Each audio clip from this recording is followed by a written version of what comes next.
Bonjour à tous les élèves du premier cycle, j'espère que vous allez bien. Je m'appelle Dominique, je suis bibliothécaire scolaire au CSSDM et je vous souhaite la bienvenue pour le mois d'avril au club de lecture, la lecture, une bouchée de plaisir. Qui dit mois d'avril dit le printemps qui arrive.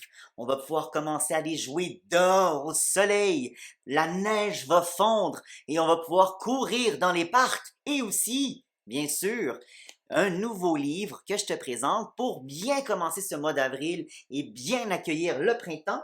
C'est un album d'histoire. Je te le présente tout de suite. Pom, pom, pom, pom, pom. Alors voici notre nouveau livre vedette pour le club de lecture au mois d'avril. Il s'appelle Le nom de l'arbre. Super bon album d'histoire. Regarde bien ici sur la première de couverture, tout en haut, le nom de l'autrice qui est Stéphanie Beneteau et en bas, le nom de l'illustrateur Slavka Kolezar. C'est un livre de la maison d'édition Planète Rebelle que j'aime beaucoup parce qu'il parle d'animaux.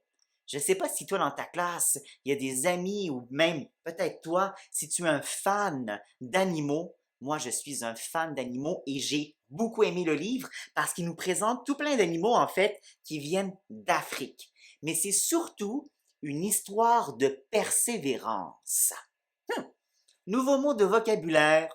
Là, tu vas me dire, Dominique, mais qu'est-ce que ça veut dire, ça, la persévérance? Hmm. Alors, la persévérance, mes bons amis, je t'explique qu'est-ce que c'est. La persévérance, c'est quand on éprouve des difficultés ou qu'on a des fois des petits pépins, par exemple dans un travail qu'on essaie d'accomplir. Et là, on ne se décourage pas et on continue à persévérer pour aller jusqu'au bout et atteindre ses objectifs. Par exemple, ça peut être en mathématiques. Quelqu'un qui a de la difficulté à comprendre des additions, peut-être les divisions en mathématiques, résoudre des problèmes de mathématiques. Et là, il ne se laisse pas décourager, il va faire preuve de persévérance pour réussir à résoudre et à comprendre son problème de mathématiques, pour aller jusqu'au bout et réussir à trouver la solution. Ça, c'est faire preuve de persévérance, par exemple, à l'école. Mais dans ce livre-ci, évidemment, nos animaux, ils vont pas résoudre des problèmes de mathématiques, mais ils vont quand même faire preuve de persévérance. Parce que dans cette histoire-là, les animaux ont super faim. Il y a une grande sécheresse, ça veut dire qu'il n'y a plus de pluie qui tombe, et là, tout est sec autour, il n'y a plus rien qui pousse, sauf au pied d'un grand arbre où il y a des fruits délicieux, super mûrs qui sont en haut de l'arbre, et les animaux vont devoir faire preuve de persévérance pour atteindre les fruits et les manger. Pour te faire une petite piqûre de lecture, je vais faire un petit spécial ce mois-ci et te lire les premières pages du livre pour te donner envie ensuite de lire le restant avec toute ta classe. Alors, ouvre grandes tes oreilles et grands tes yeux parce que je te lis un petit extrait de notre livre du mois d'avril, Le nom de l'arbre. Regarde bien les belles illustrations. Il y a très longtemps, quand les animaux pouvaient encore se parler les uns les autres comme des humains, une terrible famine s'est abattue sur le pays. Le soleil brillait jour après jour, mois après mois, sans que tombe une seule goutte de pluie. Les herbes étaient devenues jaunes et sèches, et les animaux n'avaient plus rien à manger. Ils avaient super faim. Ça ici, on voit le grand arbre dont il s'agit. Au milieu de la plaine, il y avait un arbre. Et sur cet arbre poussaient des fruits merveilleux. Ainsi, au fur et à mesure que la famine s'étendait, les animaux venaient de l'est et de l'ouest, du nord et du sud pour attendre sous l'arbre que les fruits mûrissent. Parce que quand habituellement les fruits sont bien mûrs d'un arbre, hop, ils tombent et on peut les manger.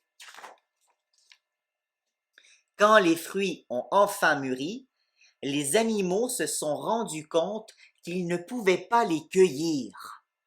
L'arbre était si haut que même la plus grande girafe ne parvenait pas à atteindre ses branches, et son tronc était si glissant qu'aucun animal n'arrivait à l'escalader sans retomber jusqu'en bas. Alors les animaux se sont réunis en conseil. Le zèbre a pris la parole. Eh, ma grand-mère m'a parlé de cet arbre. Elle m'a raconté que pour récolter ses fruits, il fallait dire son nom. Alors les fruits tomberaient tout seuls. Les animaux se sont questionnés entre eux. Te souviens-tu du nom de l'arbre? Euh, Et toi, t'en souviens-tu?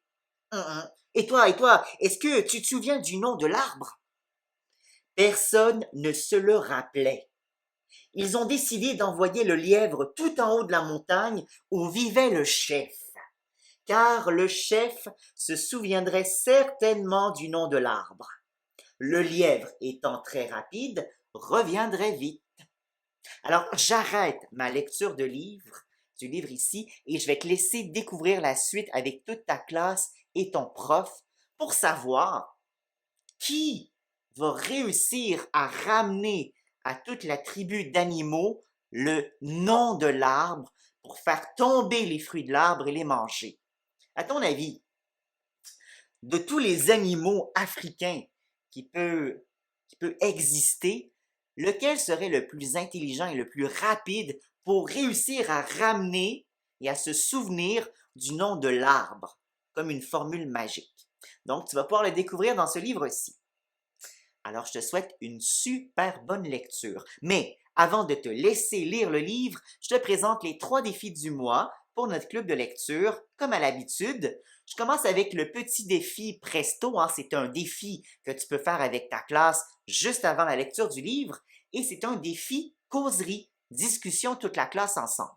Alors, je te pose les questions suivantes.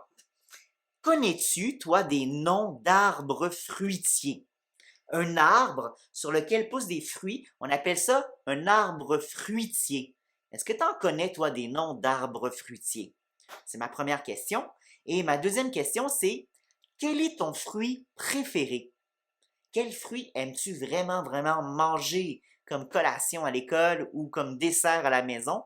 Quel est ton fruit préféré? Donc, je vous laisse avoir une discussion toute la classe ensemble. Maintenant, deuxième défi, le défi MOLO, un défi de compétences informationnelles.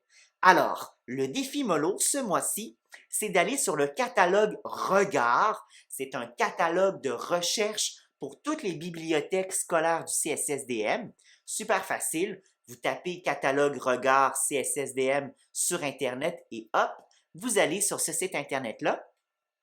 Ça ressemble un peu à Google, si on veut, un catalogue de recherche en bibliothèque. Tu vas voir qu'il va y avoir un petit bandeau dans lequel tu vas pouvoir inscrire 2 mots. Ça va te faciliter la tâche. Je t'invite à écrire animaux et Afrique. Animaux, Afrique. Et tu vas voir que ça va te donner tous les titres de livres sur les animaux d'Afrique que tu vas avoir dans ta bibliothèque scolaire. Alors, c'est comme ça qu'on fait une recherche à la bibliothèque dans un catalogue de recherche. Tu peux écrire des mots de ta recherche, par exemple animaux et Afrique, et là, tu vas avoir tous les livres sur ce sujet-là dans ta bibliothèque. Donc, je t'invite à te pratiquer avec ton prof à faire des recherches à la bibliothèque dans un catalogue de recherche. Vous pouvez faire ça sur votre TNI et comme ça, vous allez vous pratiquer à faire de la recherche en bibliothèque et peut-être même ensuite aller chercher ces livres-là dans votre bibliothèque scolaire. Ça fonctionne de la même manière d'ailleurs à la bibliothèque de la ville. Finalement, le défi Mucho, un défi créatif pour ce mois d'avril et pour bien accueillir le printemps. Je vous suggère de faire une grande murale sur un mur de votre classe et puis, suite peut-être même à la recherche d'animaux d'Afrique à la bibliothèque, à venir dessiner ton animal préféré d'Afrique sur la grande murale et peut-être même dessiner un grand arbre au centre de la murale qui représente notre arbre vedette du livre Le nom de l'arbre. Donc, dessiner une grande murale tous ensemble. Alors voilà, mes bons amis, c'est les 3 défis du mois d'avril, mais surtout, je te souhaite un bon printemps, bon début de printemps et une bonne lecture du livre Le nom de l'arbre. Alors à tout bientôt et puis j'ai hâte de vous retrouver au mois de mai. Bye bye tout le monde, salut!